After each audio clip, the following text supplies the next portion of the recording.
Hey, good morning. Welcome to the Black Boss channel. My name is Tariq Khaaliq, aka T Khaaliq. I mostly specialize in politics, things that the media does that can socially manipulate black people to do things that really doesn't benefit their interests, but they come to us like they're our friends. And really, I want to talk about this Kyle Rittenhouse situation because I look at Kyle Rittenhouse situation like this. I look at this and I compare it to Charlottesville. What was Charlottesville? White people protesting for the statues to stay up versus other white people protesting against that. And then a white person died. And somehow that is the white people protesting for the statue, I guess they're all white supremacists and they're doing that to hate black people. And somehow it turns into a black issue when it was white versus white.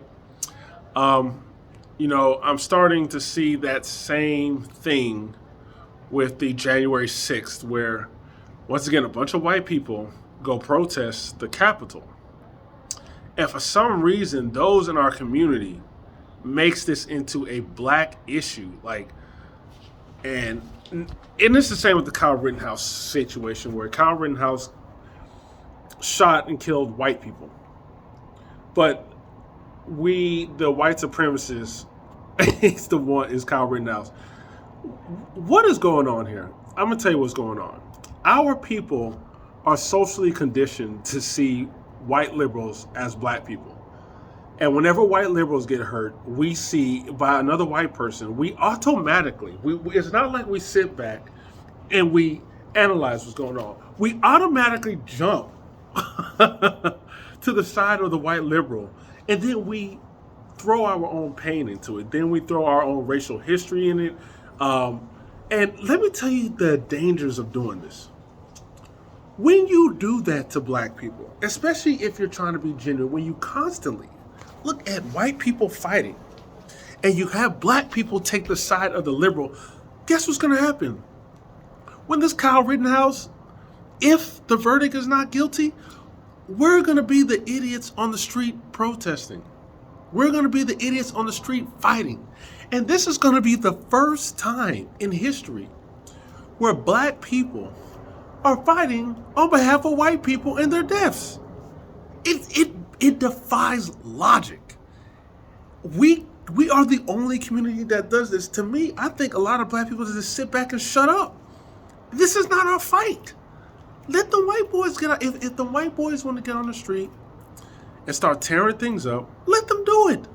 We don't need our black skins out there. Like, a lot of us is really, you wonder why our people are always voting Democrat and never being independent. We never look at both sides. It's because of issues like this. We got a lot of people, especially our older black folks, that's just constantly trying to make everything about us when it's literally not. Sometimes white people are not worried about this. What is going on is political. It is a fight for power between liberals and conservatives. You got the white liberal fighting the white conservative. Okay? What the black person needs to do is play both sides. We need a side on both for power. But the reason why we lose, especially politically, is that we gave all of our power to the liberal and we get nothing in return for that. And then we look at the conservative who's like, well, y'all don't even talk to us. So if they get power, we still get nothing. So we have to learn how to sit back and shut up and not stop analyzing everything as if it has something to do with us. Some things don't have nothing to do with us. The thing about the Kyle Rittenhouse situation is just, I look at it like this. I wonder what the headlines would be if this was a bunch of Trump protesters chasing a white liberal, and the white liberal has an AK-47. He's running away from the Trump protesters. And then the Trump protesters almost jump him, and he turns around and he shoots them. Like, would the media, just think about how the media is. Let me tell you how much of a civil war it is. Would they side with the Trump protesters who died? Or would they side with the liberal shooter? You see, black people have really got to start thinking. Like, we're so emotional. And our emotions is having us put on the front lines for battles that have nothing to do with us. But the more we bring our emotional talk to it, the more we bring our heaviness to it, the more someone else's interest that we're serving. Let these white people fight. This has nothing to do with a non-guilty verdict. So what? How is that white supremacy? It was a white man that shot and killed white people, and they're deliberating about it, and you guys are jumping in with bringing our skin color into it. And let me address this thing with these white liberal protesters being allies. They're not. They're not. You don't sit there and leave your comfortable neighborhoods and you come to the black neighborhood and you start burning shit down.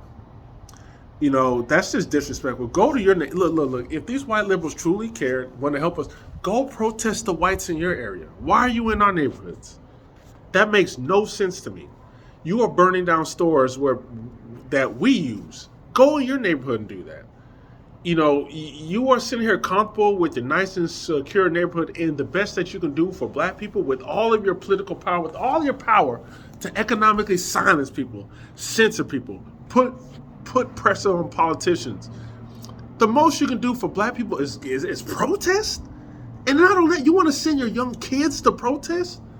Come on, guys, this is a political power civil war. This has nothing to do with us. The only reason why, I'm gonna be honest, the only reason why the white liberal even cares or even shows up for Black Death is for our vote.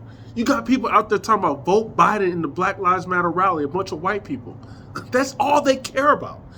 We have got to stop being these willing pawns, and we got to get out of this mindset that every time we see two white people fight, we first see which political side they're on, and then whatever the white liberals against, we're against like we're the goddamn animals, like we're some goddamn field Negroes who has lacked the reason to think for ourselves. Anyways, Tariq Khaaliq on Facebook, hit me up. Take care.